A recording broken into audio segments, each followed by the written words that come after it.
Hello and welcome back one another video of commerce league. कैसे है guys? सब लोग अच्छे हैं? प्रिपरेशन चल रही है? चलने भी चाहिए। Hard preparation leads to hard destination. Revision से इसके अंदर हम लोग आज रिजोल्यूशन को कर रहे हैं। इससे पहले हमने ऑलरेडी अपनी वीडियोस बना रखी है, डिस्क्रिप्शन बॉक्स में लिंक है, जिन्होंने ना देखा हो। जो पहली बार चैनल पर आए हैं प्लीज सब्सक्राइब कर लीजिए, नोटिफिकेशन का बेल आइकॉन हिट कीजिए so that you daily notification आपके पास पहुंचते रहे जब हम वीडियो अपलोड करें। डिसोल्यूशन जो है वो वन शॉट में उन लोगों के लिए वीडियो, दो लोगों के लिए वीडियो है। पहली, जो लोगों को डिसोल्यूशन के बारे में कुछ भी पता नहीं है उनके लिए तो पूरे का पूरा मैं डिटेल में बता दूंगा यहाँ पर। और दूसरा, जिन लोगों ने ऑलरेडी कर रखा है डिसोल्यूशन के बारे में, सब कुछ जानते हैं, उनके लिए एक just fresh revision before the exam. चलो फिर शुरू करते हैं। डिसोल्यूशन किसे कहते हैं सर? डिसोल्यूशन का मतलब होता है ब्रेकिंग अप। ब्रेकिंग अप का मतलब क्या होता है? किसी चीज को तोड़ देना। किसको तोड़ देना? जो भी अफेयर्स हो रहे हैं, अफेयर्स मतलब जिस भी पार्टनरशिप फॉर्म में जो भी 2 या 3 पार्टनर मिलकर धंधा कर रहे हैं, जो भी चीजें ऑपरेशन कर रहे हैं, उस ऑपरेशन को जब हम ये कहते हैं कि हम ब्रेकअप कर रहे हैं, उसको खत्म कर रहे हैं, रिलेशन पार्टनर्स के बीच में खत्म कर रहे हैं, that is known as dissolution.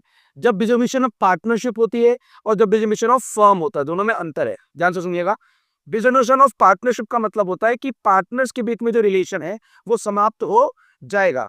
पर हो सकता है कि पार्टनर्स के बीच में रिलेशन समाप्त हुआ हो लेकिन फर्म जो है वो कंटिन्यू कर रही हो, फर्म आगे चल सकती है बाकी पार्टनर्स के साथ। अदर डिसोल्यूशन ऑफ फर्म है, इसका मतलब कि फर्म पूरी तरह से अपने ऑपरेशन को बंद कर रही है, डिसॉल्व कर रही है, ब्रेक अप कर रही है। यहाँ पे पार्टनर्स का रिलेशन भी चेंज हो जाएगा और कंप्लीटली पूरा फर्म का ऑपरेशन भी बंद हो जाता है। ठीक है, ये कब करना होता है? ये कब करना होता है? जब डिसोल्यूशन इन 4 से 5 तरीकों में से किसी में भी एक फंस जाए। इनमें से कोई भी एक इवेंट होगा, समझ जाइए कि फर्म डिसोल्यूट हो जाएगी, फर्म अपने सारे ऑपरेशन को बंद कर देगी। उसमें से पहला कौन सा है? पहला है म्यूचुअल एग्रीमेंट। म्यूचुअल एग्रीमेंट का मतलब है कि अलग पार्टनर्स आपस में मिलकर ये तय कर लें, डिसाइड कर लें कि अब हम इस फर्म को नहीं चलाना चाहते हैं, इस फर्म को हम बंद करना चाह रहे हैं, मतलब डिसोल्यूशन करना चाह रहे हैं। दूसरा, हो सकता है इनमें से कोई भी एक पार्टनर जो है वो नोटिस दे सकता है बाकी सभी पार्टनर्स को और वो पार्टनर्स उस पर रिएक्ट करेंगे और अगर अपनी कंसेंट बन जाती है उन लोगों की तो फिर डिसोल्यूशन हो जाएगा, मतलब फर्म बंद हो जाएगी। थर्ड, कोर्ट के माध्यम से अगर कोई एक कंप्लेंट लेकर जाता है कोर्ट के अंदर, वो कहता है कि फर्म के अंदर कुछ इलीगल एक्टिविटीज हो रही है, कोर्ट सीधा ऑर्डर कर सकती है ऐसी गतिविधि को और ऐसे केस में भी फर्म हमारा डिसोल्यूशन हो जाता है। फर्म मतलब बंद हो जाता है, फर्म के ऑपरेशंस बंद हो जाते हैं। कंपलसरी, कंपलसरी का मतलब होता है कि जैसे मान लीजिए कि 4 या 5 साल के लिए एक पर्टिकुलर पार्टनरशिप बनाई गई हो, पार्टनरशिप फर्म बनाई गई हो 2 या 3 लोगों के द्वारा और उन लोगों ने कहा हो कि हम 5 साल तक की करेंगे, 5 साल के बाद हम लोग इस फॉर्म को बंद कर देंगे या डिसोल्यूशन कर देंगे, तो कंपलसरीली वो जैसे ही टाइम आ जाएगा ऑटोमेटिकली फॉर्म अपना डिसॉल्व हो जाएगी। इवेंट हैपेंड मतलब है कि जिस पर्टिकुलर किसी प्रोजेक्ट के लिए सभी पार्टनर्स आपस में एक दूसरे के साथ आए हो, म्यूचुअली कंसेंट किया हो, ऑपरेशन कर रहे हो, धंधा कर रहे हो और जैसे ही वो इवेंट खत्म हुआ, वो प्रोजेक्ट खत्म समाप्त हुआ, ऑटोमेटिकली जो है वो partnership comes to an end. It means firm dissolve हो जाएगी, पार्टनरशिप फर्म खत्म हो जाएगी। इसके बाद जब फर्म डिसॉल्व हो रही होती है तो डिसॉल्व होने पर कुछ ऐसी चीजें होती हैं जो कि पेंडिंग रह जाती है, मतलब कुछ ऐसे ट्रीटमेंट रहती है, कुछ ऐसे सेटलमेंट रहती है जिनको करना पड़ता है 2 या 3 4 साल 5 साल। अगर पार्टनर्स ने मिलकर बिजनेस किया है, धंधा किया है, तो ऑटोमेटिकली कुछ ना कुछ ट्रांजेक्शन होगी, कुछ ना कुछ फर्म्स के पास एसेट्स होंगी, कुछ लाइबिलिटीज होंगी, कुछ लॉसेस होंगे, कुछ सरप्लस हो सकते हैं। उनकी बिना सेटलमेंट किए फर्म को कंप्लीटली लीगली तौर पे डिसॉल्व नहीं किया जा सकता, तो ये चीज भी करनी पड़ेगी। तो सेटलमेंट जो है वो पार्टनरशिप एक्ट 1932 में सेक्शन 48 है, जिसके अंदर फर्म को डिसॉल्व करने के बाद उसकी सेटलमेंट कैसे करनी है उसका प्रावधान वहां लिखा गया है बच्चों। सो पहला जो है वो ट्रीटमेंट ऑफ लॉसेस है, मतलब कि जो भी लॉसेस होंगे उन लॉसेस को पहले ट्रीट किया जाएगा। अगर वो लॉसेस फर्म के एसेट्स को बेचकर आ सकते हैं, फर्म के एसेट्स को बेच के, फर्म के एसेट्स को यूज करके अगर हम पेमेंट कर सकते हैं, बहुत बढ़िया, लॉसेस को रिकवरी किया जाएगा। अगर ये पॉसिबल नहीं है तो फिर आता है दूसरा ऑप्शन, एप्लीकेशन ऑफ एसेट्स। उन एसेट्स को जो फर्म के पास पड़े हुए हैं उसको इन 4 तरीकों से पहले प्रेफरेंस दी जाती है कि हम किसको सबसे पहले पेमेंट करेंगे। तो सबसे पहले जो भी एसेट आपके पास पड़ा होगा उस एसेट में से जो भी cash, bank, plant and machinery, current assets, long term assets, fixed assets जो भी आपके पास पड़ा है उनका इस्तेमाल किया जाएगा सबसे पहले आउटसाइडर्स को पेमेंट करने के लिए। आउटसाइडर्स कौन है? आपके क्रिएटर्स हो सकते हैं, फर्म के सप्लायर हो सकते हैं, फर्म के बैंक्स हो सकते हैं या कोई ऐसे एजेंसी हो सकती है, फाइनेंशियल इंस्टीट्यूशंस हो सकते हैं जिनसे आपने पेमेंट ले रखी हो या आपने उनसे कोई सामान उधार में लिया हो। सबसे पहले आउटसाइडर को पेमेंट की जाएगी। उसके बाद पेमेंट पैसा बच जाता है तो जो पार्टनर्स, आप ही के जो पार्टनर्स है, 2-3 लोग हैं, मान लीजिए गंगू, मंगू, चंगू, अब ये 3 पार्टनर्स हैं। तो गंगू ने जो है लोन दिया था फर्म को, बाकी दोनों पार्टनर्स को इस बारे में पूरा पता है, तो गंगू को दूसरे नंबर पे प्रायोरिटाइज किया जाएगा उनको पेमेंट देने के लिए, तब सेटलमेंट हो पाएगी। थर्ड, अगर कोई प्रॉफिट बच गया है तो पार्टनर्स के कैपिटल में से पेमेंट दी जाएगी। मतलब फर्म पार्टनर के जो अपना अपना कैपिटल होगा, 2 लाख, 5 लाख, 7 लाख, जो भी फर्म में है, उनका इस्तेमाल किया जाएगा पेमेंट देने के लिए। और लास्ट, अगर कोई फर्म की ट्रीटमेंट करने के बाद सरप्लस बचता है, सरप्लस बच गया, कुछ पैसे बच गए, तो वो फिर पार्टनर्स में उनके ओल्ड रेशियो में, ओल्ड रेशियो मतलब ओल्ड प्रॉफिट शेयरिंग रेशियो, मान लो उन्होंने कि 3 पार्टनर थे और तीनों एक कंडीशन बनाई कि हम लोग इक्वली अपने प्रॉफिट को शेयर करेंगे। तो मान लीजिए कि 3 लाख रुपए बच गए सारा का सारा पेमेंट देने के बाद, तो 3 लाख में से एक लाख जो है तीनों को मिल जाएगा। और फाइनली जो है आपका फर्म अपने डिसोल्यूशन के बाद सेटलमेंट को भी अंजाम दे देगा। अब डिसोल्यूशन करने के दरमियान जब सेटलमेंट कर रहे होते हैं तो लॉस भी हो सकता है और फायदा भी हो सकता है। सो डिसोल्यूशन जो सेटलमेंट हो जाती है, सेटलमेंट होने के बाद उस सेटलमेंट के जरिए बेसिकली सेटलमेंट जो किया जाता है तो किन किन अकाउंट्स को प्रिपेयर किया जाता है। सबसे पहला अकाउंट रियलाइजेशन अकाउंट प्रिपेयर किया जाएगा, जिसके अंदर एसेट्स को और लाइबिलिटीज को सारा ले आएंगे इस अकाउंट के अंदर और अल्टीमेटली फिर इसी से पेमेंट करेंगे और इसी की सेटलमेंट करेंगे। उसके बाद बनता है सेकंड नंबर पे पार्टनर्स के बीच में अपना एक कैपिटल अकाउंट है, वो बनेगा, जो कि ऑलरेडी आपने रिवैल्यूएशंस में और बाकी चैप्टरों के अंदर जो सीखा है सेम टू सेम यहाँ लागू होने वाला, कुछ अलग नहीं है। तीसरा आता है पार्टनर्स का लोन अकाउंट, अगर उसने दिया हुआ है तो। और चौथा आता है कैश या बैंक अकाउंट। जैसे रिवैल्यूएशन में, रिटायरमेंट में और उसके पहले डेथ में बेसिकली क्या होता है कि बैलेंस शीट को इक्वल करना पड़ता है। अगर बैलेंस शीट मैच हो रही है, इसका मतलब आपका क्वेश्चन बहुत सही है। इस केस में ये जो कैश और बैंक अकाउंट है, इनका मैच होना बहुत जरूरी है। अगर ये मैच हो गया, इसका मतलब आपका पूरा क्वेश्चन एब्सोल्युटली फैंटास्टिक, नंबर नहीं कटेंगे, पूरे के पूरे मिल जाएंगे।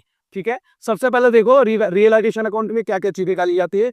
सबसे पहले जो भी एसेट्स बैलेंस शीट में पड़ा होगा डेबिट साइड में, उन सबको यहाँ लेकर आ जाएंगे। कैश वालों को छोड़ देना है, किसको किसको छोड़ना है, एक तो कैश छोड़ना है, बैंक अगर वहां पर है वो छोड़ देना है, कोई एडवर्टीजमेंट सस्पेंस है उसे छोड़ देना है, प्रॉफिट एंड लॉस का कोई डेबिट बैलेंस है उसे छोड़ देना है, कोई प्रिलिमिनरी एक्सपेंस है उसे भी छोड़ देना है। सिर्फ और सिर्फ प्योर एसेट लेके आना, आपने ले आए, वहां से लाइबिलिटी लेके आनी है। पार्टनर्स का लोन वगैरह जो है वो नीचे लिखा जाएगा, जो प्योर लाइबिलिटीज है वो आ जाएंगी यहाँ पे। बात समझ में आ गई? ठीक है।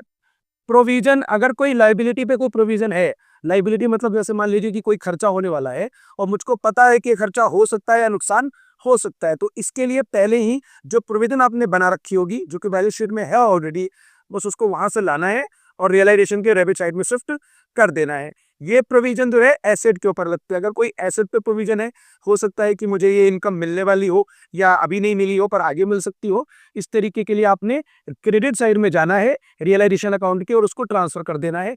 ये आपके क्वेश्चन के अंदर ऑलरेडी गिवन होगा, तो इसमें कोई लोड लेने की जरूरत नहीं है। तो बैंक और कैश अकाउंट, जब भी रियलाइजेशन एक्सपेंस होगा या रियलाइजेशन करते हुए जो भी अमाउंट आपको पे करना होगा थर्ड पार्टी वगैरह को, आप यहाँ करेंगे। बात समझ गई? रियलाइजेशन के तरीके से भी सीखा था ना आपने कि जब भी कोई खर्चा होगा, उन खर्चों को कोई पेमेंट देनी होगी थर्ड पार्टी को, वो सारी पेमेंट जो है रियलाइजेशन के डेबिट साइड से दी जाएगी टू बैंक और कैश करके। आई बात समझ में? यही जो अमाउंट है टू बैंक और कैश, ये उठ के चला जाता है यहाँ पे लिखा जाता है इसको बाई रियलाइजेशन अकाउंट। बात समझ में नहीं आई? तो ये जो अमाउंट है वही ट्रांसफर होकर वहां पहुंच जाता है, करेक्ट है। उसके बाद आता है पल्ली तरफ बाई बैंक और कैश, यहाँ भी सेम है, पर फर्क क्या है, वहां पे अमाउंट पेड था और यहाँ पे थर्ड पार्टी जब आपको पेमेंट देगी, आपको मिलेगा, तो आप इसे क्रेडिट साइड में रिकॉर्ड करेंगे, रिसीव्ड ऑन एसेट्स। क्लियर हुआ? अब जो यहाँ पे आप लिख रहे हो बाई कैश, वही सेम यहाँ पे देखो क्रेडिट में था, यहाँ पे देखो डेबिट में लिखा हुआ है। कहा? ये रहा, टू रियलाइजेशन अकाउंट। जो अमाउंट यहाँ है वही अमाउंट वहां जाएगा। बाकी लेजर के रूल तो आप जानते ही हो, दो तरफ पोस्टिंग होती है। उसके बाद आता है अगर कोई रियलाइजेशन का जब प्रोसेस होता है बेटा, जब फॉर्मेलिटी की जाती है, तो फिर लॉयर के भी पैसे लगते हैं, फिर फाइनेंशियल में चार्ट अकाउंटेंट्स के पैसे लगते हैं, फर्म को डिसॉल्व कराने के लिए लीगली जो लीगल कंसल्टेंट हायर करोगे उसको भी जो पैसे देने पड़ेंगे, वो सारी चीजें आपकी रियलाइजेशन के टाइम पे एक्सपेंस कहा जाता है, और उन सभी एक्सपेंसेस को आप रियलाइजेशन के अंदर ये रिकॉर्ड करते हो डेबिट साइड पे। यहाँ पे डेबिट लिखा, कट्टू में जाकर क्रेडिट लिख दिया। बात समझ में आ गई। पल्ली तरफ अगर कोई ऐसा एसेट है जो आपने अभी तक रिकॉर्ड नहीं किया था और आप भूल गए, किसी वजह से आपने रिकॉर्ड नहीं किया, वो आपकी एडिशनल इन्फॉर्मेशन में क्वेश्चन में गिवन होगा, वहां से अमाउंट उठाना, यहाँ चिपका देना और कुछ भी नहीं करना है। आई होप क्लियर है। यहाँ पे करोगे क्रेडिट, तो कैश और बैंक में क्या करोगे, डेबिट। उम्मीद है समझ में आया होगा। अगला, अगर कोई लाइबिलिटी, ऐसा लाइबिलिटी है फॉर्म की और कोई पार्टनर उठ के बोलता है कि इसको आप मत दीजिए, इसको मैं पर्सनली दूंगा, इस वाले को, जो भी थर्ड पार्टी है उसको कोई लाइबिलिटी देनी है फॉर्म की तरफ से, पार्टनर कहता है the okay I raise my hand, मैं दे दूंगा इसको पेमेंट, तो यहाँ पर कैश और बैंक की जगह पे पार्टनर का कैपिटल अकाउंट आ जाता है, और जब यहाँ पे इसे डेबिट करते हैं तो पार्टनर्स कैपिटल अकाउंट को उसे सेम अमाउंट से क्रेडिट कर देते हैं। क्लियर। अगर यहाँ पे कोई पार्टनर है, उसको मान लीजिए कि कोई फर्म का कोई ऐसा प्रॉपर्टी है जो सामान बिकने वाला है या रियलाइज होने वाला है, और पार्टनर ने कहा नहीं, एक काम करो, आप मुझको दे दो, ये एसेट आप मुझको ही दे दो। तो जब कोई पार्टनर अपने ही फर्म में से कोई एसेट को टेक ओवर करता है, मतलब एसेट को लेता है, ऐसे टाइम पे रियलाइजेशन को क्रेडिट किया जाता है। इसका मतलब एक ही सीधी बात है, जब आप फर्म से एसेट बेचोगे, हाँ, तो एसेट बेचोगे तो पैसा आएगा, या तो कैश में पैसा आएगा, नहीं तो पार्टनर्स कैपिटल के जरिए पैसा आएगा। पार्टनर्स अपने पैसे तो दे रहा नहीं, क्योंकि उसकी ऑलरेडी कैपिटल फर्म के अंदर लगी हुई है। तो बस इतना ही फर्क होता है, अगर आपने तीसरे बंदे को बेचा तो बैंक कैश, और अगर आपने अपने ही फर्म के पार्टनर को बेचा तो पार्टनर्स कैपिटल, कोई अंतर नहीं है। अंततः तो है वो, अगर क्रेडिट साइड ज्यादा होगा तो प्रॉफिट आएगा, डेबिट साइड ज्यादा होगा तो लॉस आएगा। और रियलाइजेशन का लॉस या रियलाइजेशन का प्रॉफिट निकालना ही पूरा एजेंडा है, जिससे पता चले कि सरप्लस आ रहा है डिसोल्यूशन टाइम पे या लॉस आ रहा है। दूसरी बात, रियलाइजेशन जो है वो बेसिकली एक्सपेंस और इनकम पे चलती है, इसलिए इसको नॉमिनल अकाउंट भी कहते हैं, एग्जाम में आता है, ध्यान रखिएगा।